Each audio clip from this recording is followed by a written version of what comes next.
Welcome back to Lost Louisiana. What's in a Name Part 5. I'm your host, Charlie Whinham.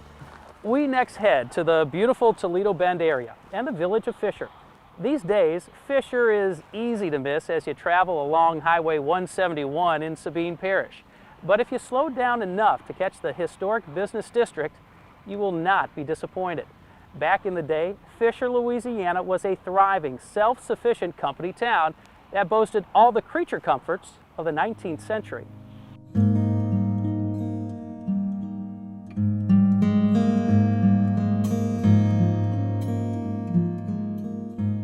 A little over 100 years ago, there was a small yet progressive village of Fisher.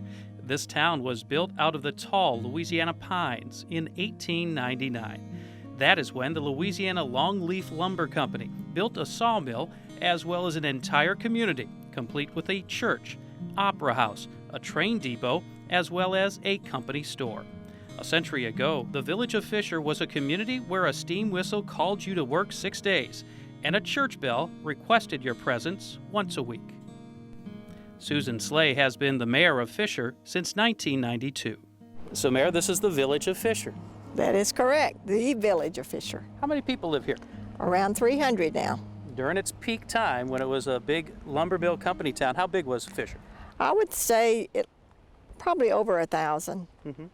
The school probably had 300 in it. Mayor Slay handles her duties out of the former office of the 4L Company. Her town hall is 107 years old.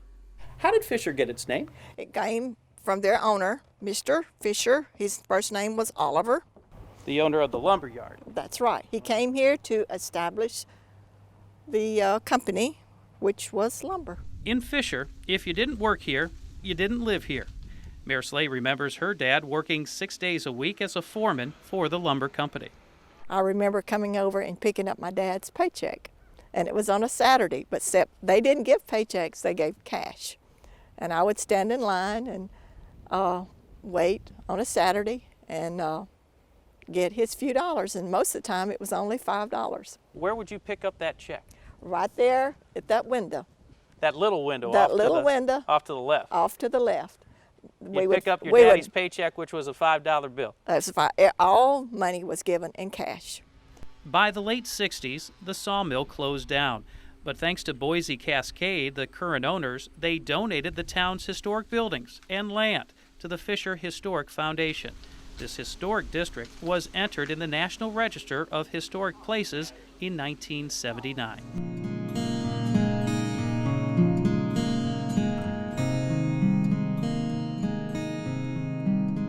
One popular spot for tourists is the old commissary.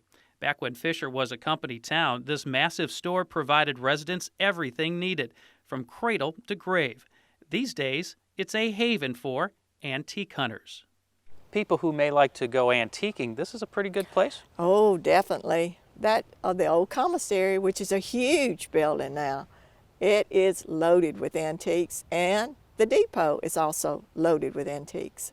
As the Old Mill Flea Market gets ready for another season of Christmas shopping, make sure you pay close attention to the signs. Over 30 vendors make up this antique store, and if you thought you could buy anything inside, you'd be heartbroken. This is Sandra Gale Lewings. She fell in love with Elvis Presley after the Louisiana hayride.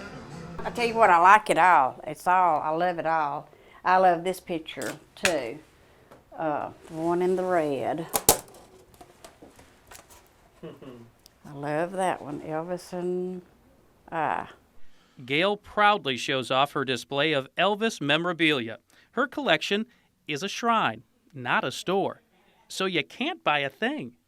One day there were some girls that came in here and gathered up all of this stuff and took it up to the front.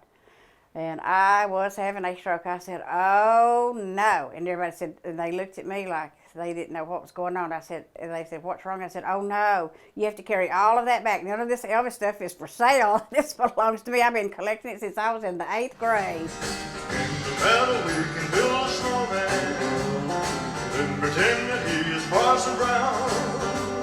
The flea market is open Thursdays through Sundays and offers plenty of good ideas for Christmas shoppers as well.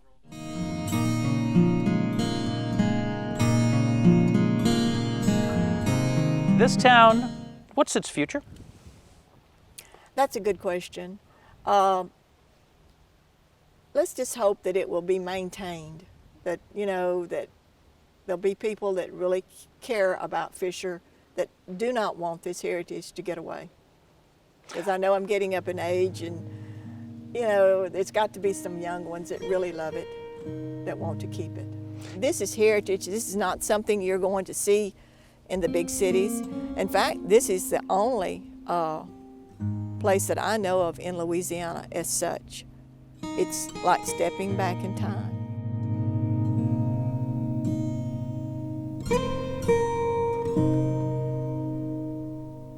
Back in the late 1800s and early 1900s, most company towns were hastily constructed villages of shanties for the workers. The village of Fisher and the Louisiana Longleaf Lumber Company broke that mold. 100 years ago, the 4L Company built the houses the workers lived in, and most of those homes are still standing today.